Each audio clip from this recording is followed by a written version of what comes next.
तुम्ही रोज बोकडाला योग्य खुराक देता, योग्य नियोजन करता, तरीही बोकडाचं वजन वाढत नाही. अशा चुका 90% शेतकरी करतात आणि त्यामुळे सगळा खर्च वाया जातो. शिवाय बोकडाचं वजन न वाढल्यामुळं आर्थिक नुकसान होतं आणि शेळी पालकांचं नियोजन चुकतं. तर मंडळी, आज शेतकरी नेमकं काय चुका करतात ज्यामुळे वजन वाढत नाही ते बघणार आहोत. तसेच व्हिडिओच्या शेवटी मी एक असा उपाय सांगणार आहे ज्यामुळे 7 ते 10 दिवसात फरक दिसून येईल. तर त्यासाठी व्हिडिओ शेवटपर्यंत बघा. व्हिडिओ आवडला तर लाईक करा, कमेंट करा. चॅनलवरती नवीन असाल तर आपल्या चॅनलला सबस्क्राईब करा आणि ही माहिती जास्तीत जास्त सगळ्यांपर्यंत शेअर करा. पहिलं कारण आहे ते म्हणजे गोचीड किंवा पिसवा. बोकडाला बाहेरून गोचीड किंवा उवाचं संक्रमण असल्यास बोकडाचं रक्त शोषलं जातं. त्यामुळे तुम्ही कितीही खाऊ घातलं तरी बोकडाचं वजन वाढत नाही आणि त्यांचं वजन कमी कमी होत जातं. त्यामुळे बोकडांना उवांचे संक्रमण आहे किंवा गोचीड आहे याचं योग्य तपासणी केली पाहिजे. दुसरं कारण म्हणजे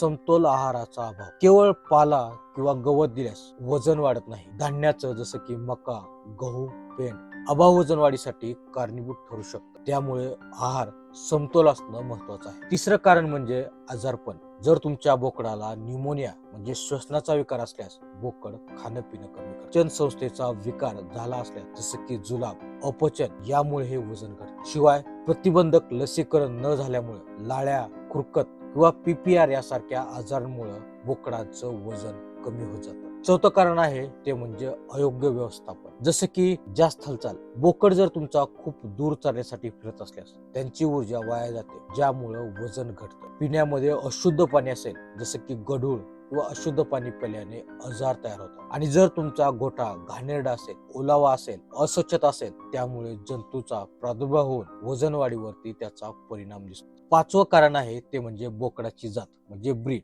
काही स्थानिक जातींची वाढ नैसर्गिकरित्या अतिशय संत असते. त्यामुळे त्यांना तुम्ही किती चारा खाऊ घातला, योग्य नियोजन केलं, लसीकरण केलं, काळजी घेतली तरी त्यांची योग्यरित्या वाढ होत नाही. त्यासाठी तुम्ही बोकडाची योग्य जात निवडणं खूप महत्वाचं आहे. जसं की उस्मानाबादी शेळी, बोर, बिटल निवडली तर त्यांचं योग्य वेळेमध्ये योग्य नियोजन केलं